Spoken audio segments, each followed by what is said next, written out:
Tumsikie mmoja mwingine.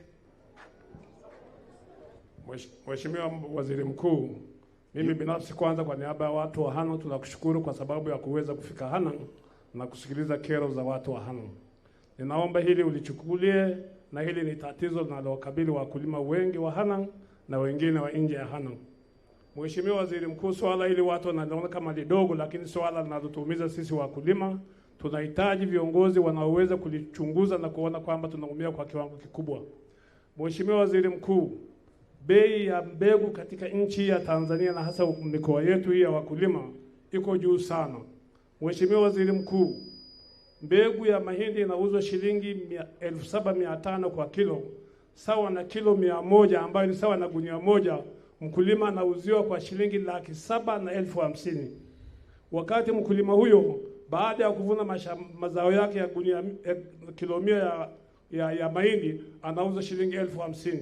Nilikuwa nafikiri kwamba serikali yaangalia makampuni haya yanayowaumiza wakulima kwa kuwauzia mbegu kwa bei ghali. Hata mbegu zetu zingekuwa zimezalishwa katika kanda mbalimbali za Tanzania ili tupate bei nafuu ya mbegu. Tunaangalia bei hii kama ni ndogo, lakini Mheshimiwa Waziri Mkuu, bei hii inawaumiza wakulima wa Tanzania na hasa sisi wakulima wa mazao ya mahindi. Kilo moja ya mahindi inauzwa ya mbegu inauzwa shilingi 7,500. Kilo 2 inauzwa shilingi 15,000. Maana yake waheshimiwa, tunauziwa kilo 100 ya mbegu shilingi 750,000. Sawa na gunia 12 ya mahindi unapewa gunia moja ya mbegu. Tunaomba serikali aangalie tuzalishiwe mbegu katika kanda mbalimbali za Tanzania ili bei hiyo iwe nafuu. Lingine Mheshimiwa Waziri Mkuu, ni suala la uuzaji wa mazao kwa kutumia mfumo wa stakabadhi ghalani. Mheshimiwa Waziri Mkuu, mfumo huu umewaumiza wakulima kwa kiwango kikubwa. Tunalia mpaka tunashindwa kukosa mahali pa kulia. Kwa mfano, mazao yanauzwa ghalani kama dengu na mbaazi. Unaambiwa kwamba dengu mara unapovuna lazima upeleke ghalani.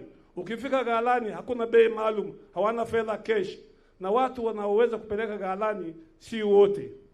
Mkulima analima dengu yake shambani, serikali haijui shamba liko wapi, haijui mbegu imepatikana wapi, lakini wakati amevuna ameweka kwenye magunia anapewa masharti. Huu ni ukandamizaji. Mheshimiwa Waziri Mkuu, utusaidie. Na ukipeleka ghalani, kwa mfano peleka gunia zako 10 au 50, hakuna fedha, unasubiri katika siku isiyojulikana na bei pia haijulikani. Mheshimiwa Waziri Mkuu na wananchi wa Tanzania kwa ujumla, utakuta mama au baba amevuna gunia yake 10, ana mtoto shuleni, ana mgonjwa hospitalini, hana mahali pa kupeleka. Ukipeleka njiani unakamatwa. Tunanyanyaswa na mfumo huu. Nina mashaka serikali itusaidie. Nyuma ya mfumo huu kuna nani anakandamiza wakulima kwa maslahi ya watu wachache binafsi? Tunaomba msaada wako, serikali itusaidie. Mheshimiwa, tunaumia, pokea kilio chetu, Mungu awasaidie. Asante. Nimepokea hoja kubwa, hoja ya kisera, hoja ya jamii, na kushukuru sana. Hoja nzuri sana. Naibu Katibu Mkuu wa Kilimo, tumeambatana. Hivi yupo? Ana dharura? Okay, sawa. Basi tumeipokea. Kwa sababu tunaenda kwenye bunge la bajeti, tutatoa tamko la serikali.